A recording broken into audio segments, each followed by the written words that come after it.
What's up guys? Gusto ko lang i-share sa inyo kung paano i-fix kapag na-exceed mo na ang login attempts sa BPI or sa website at malock yung account mo at hindi mo rin ma-reset kasi hindi nag-go through. Huwag kang mag-alala. Simple lang dapat gawin at na-discover ko lang to during sa vacation time nandun ako sa province kasi needed ko yung bank ko ma-access kasi marami akong transaction. Hindi ko nakita sa YouTube yung mga tutorials at na-discover ko lang. Napakasimple lang, kaya panoorin mo to.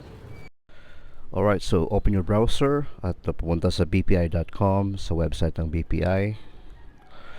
Okay, tap natin yan. At kung nandiyan ka na sa website, yes, mag-login ka.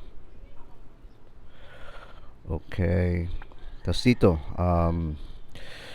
di tayo na stuck kasi pag reset natin, pabalik-balik ako dito lalagay ko yung username ko at dito ko sa step 1. Hindi siya mag-go through, parang access denied. So, sa product, yung technique dito, kahit anong meron ka, debit card, credit card, or loan account product, yung pipiliin mo is deposit yung pipiliin mo. Yun ang technique dito. Na-discover ko lang.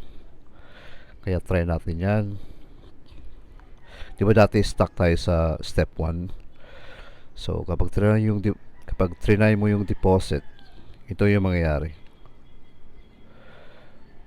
Okay, lagay lang natin yung account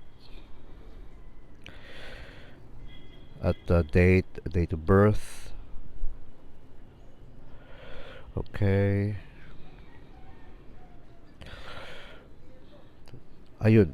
So, see, nag-go through siya. Napunta ka sa step 2 to create a new password. Yun ang difference At deposit yung pipiliin mo instead of debit card or credit card para mag-go through. I think dapat itong i-fix ng BPI. So, napakasimple lang.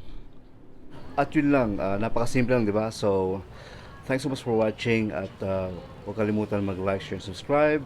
By the way, first time ko itong gumawa ng this type of a topic kasi basic experience ko na parang need ko to i-share para makatulong naman sa iba, hindi lang ako dahil sa struggle ko at the time.